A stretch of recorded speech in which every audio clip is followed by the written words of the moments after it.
We've seen the basics of how to accomplish your general goals, now it's time to accomplish specific goals. For this chapter, we're going to look at fitness and how you're going to apply the principles we've discussed to getting into awesome shape. So the first thing you need to know is why you want to improve your fitness and what you want that to really look and feel like. Is your goal to get fitter so you can play sports again? Do you want to look awesome for your own satisfaction? Do you want to be powerful so that you feel more physically intimidating? Do you want to be healthier? Or maybe attract members of the opposite sex? And what is your current situation? What have you tried in the past? Why has it not worked? What is your current shape and size? What are your physical strengths and best attributes? What do you enjoy doing? How much time do you have? This is all very important because it is going to drastically change the way you go about accomplishing your objectives.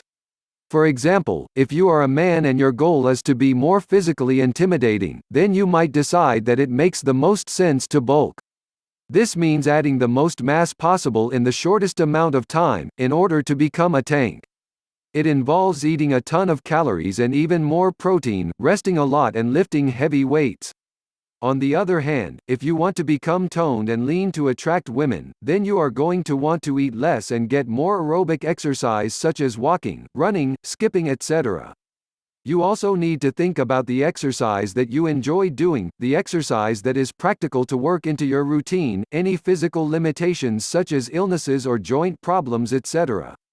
How to set and stick to realistic goals. One of the most important considerations when coming up with a training program is making it fit into your routine.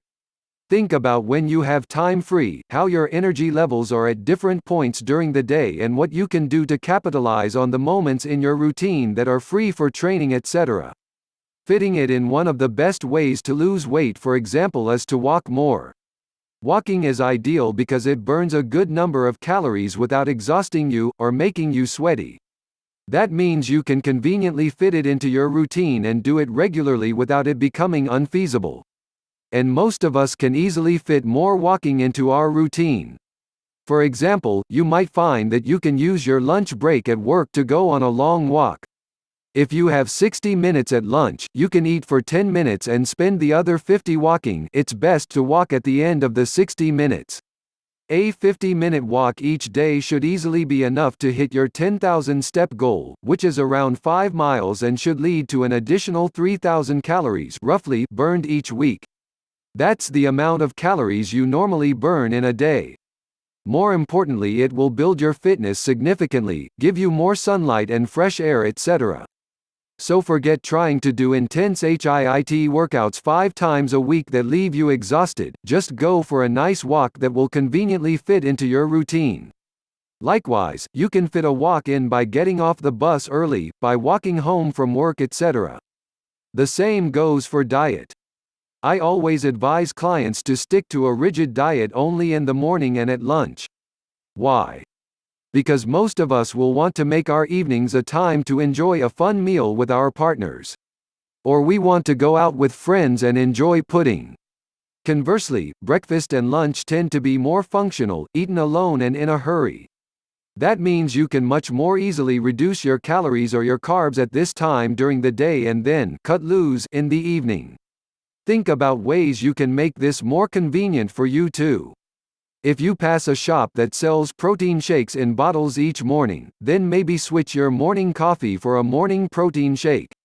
This is ideal if you find that the thought of mixing your protein shake and getting it all over the floor potentially is putting you off of actually eating it. Another example might be to work out from home if you are struggling to get to a gym, or to take up swimming if there just so happens to be a pool next to your office. Enjoy it. Your exercise should be something you enjoy. If you have tried and failed to build lean muscle with weights, then clearly you're not cut out for it. Apparently it just doesn't appeal to what you enjoy. But all of us should find there's some form of exercise we enjoy. Maybe you should get yourself a pair of parallel bars, which are very cheap, and take up gymnastics or hand balancing at home. Or instead, how about taking up rock climbing? Rock climbing is fantastic for building big, powerful muscle, particularly in the lats and forearms. Maybe you'll find you love boxing. Getting yourself a heavy bag is a great, enjoyable way to build big shoulders in particular. Or maybe you might be cut out for powerlifting. Whatever the case, find a form of training. This is what all the most powerful people with the most incredible physiques have in common. They don't just love being big, they love getting big. They eat, sleep and dream the gym, and they love everything from the feeling of the chalk on their hands, to hanging out with other swole people. You need to discover that passion not just for the end destination but for the journey to get there. Play to your strengths. Some people are ectomorphs naturally, some are endomorphs. This determines whether you're a big, bulky type or a lean, hard gainer. Where possible, try to align your goals to your natural strengths. Remember step 2. So for example, if you are an endomorph, then you can focus on becoming a massively powerful Hulk. If you're an ectomorph, then why not go for the lean look that a lot of people love? There's nothing wrong with chasing after the harder dream, of course, but if you're flexible, shoot for the one that you're already gifted in. That way, the results will come faster and you'll find it more intrinsically rewarding, more quickly. Another tip is to find role models that are similar to you. Look for people who started in your situation, people who have body types similar to your own, but who have made the very most of them. Those are the people to listen to when it comes to training advice, because they have worked with, most likely, a similar genetic starting point and similar set of circumstances in life to begin with. Take it slow. Remember what we said in the earlier chapters, a good goal for fitness should involve working out for 15 minutes, maybe even 10 minutes. Don't come up with insane strategies that involve training twice a day, or you'll find that you gain muscle quickly and lose it quickly. Be willing to see small improvements over time so you don't burn out.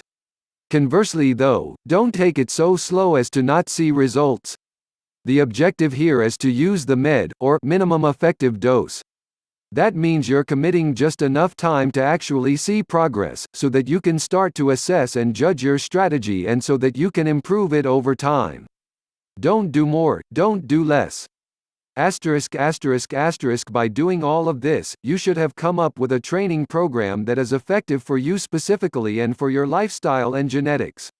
If you have tried and failed to take up weightlifting several times in the past, then maybe it's time that you took a different approach by swimming 3 times a week after work.